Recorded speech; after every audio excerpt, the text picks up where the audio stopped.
하나의 사진 이미지로부터 구획된 작품들입니다.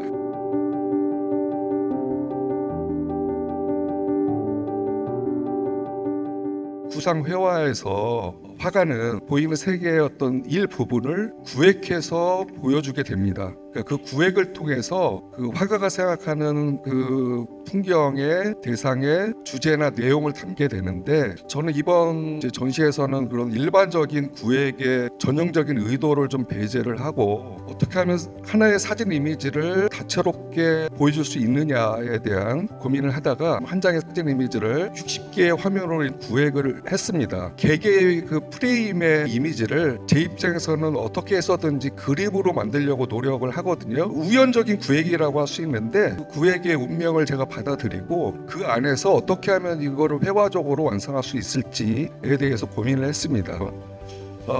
이제 캔버스 천에 흡수되는 정도가 달라짐으로 해서 비교해 보시면은 굉장히 분위기가 이제 다르게 보여집니다. 이제 붓질을 할 때 윤곽선의 경계 부분을 어떻게 처리할 것인지가 화가의 회화적 감성을 좌우하는 굉장히 중요한 요소인데요. 이번에 새롭게 시도해본 기법은 잉커스틱 기법이라는 건데요. 그 밀랍을 불에 달구어서 화면에 고착시키는 그 로마 시대 때부터 시작했던 전통적인 기법인데, 작은 프레임 하나하나가 독립된 그림이라는 거죠. 동시에 60개의 그림 전체가 하나로 연결된 이미지일 수 있다라는 그런 얘기고요. 그림 하나를 떼어내므로 해가지고 그 공간의 확장성이 더 부각되지 않을까 하는 이제 그런 의도를 갖고 있습니다.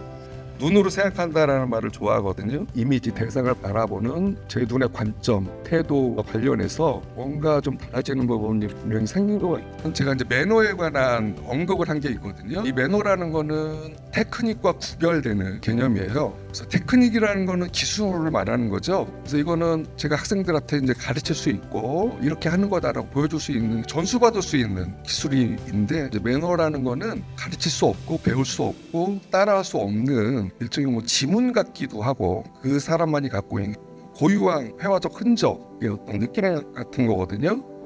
가수의 음색이나 소설가의 문체와 같다고 저는 생각을 해요. 그래서 저는 페인팅에서 자신만의 붓질을 구사하느냐 아니냐는 굉장히 중요하다고 보고, 저는 이제 제 작업뿐만 아니라 다른 작가의 작품도 그 붓질의 완성도, 붓질의 개성을 굉장히 유심히 보거든요. 어떻게 하면 저만의 붓질을 구사할 수 있을지에 대해서 계속 연구를 해왔고요. 저 꽝은 제가 제주도에서 촬영한 꽝을 넣은 거예요. 그 풍경 작업 중에 꽝 시리즈가 있어요. 저의 아바타 비슷한 거거든요. 저는 그림의 어떤 이야기를 넣는 거에 대해서 상당히 조심스러운데, 전에 좀 제가 심리적으로 좀 힘들었을 때 그런 내 얘기를 꽝에 빗대어서 뭔가 이렇게 넣는 게 의미가 있겠다 해가지고 자기 머리를 덮을 수가 있고, 저 자기는 숨었다고 생각하는 바보 같은 모습이죠.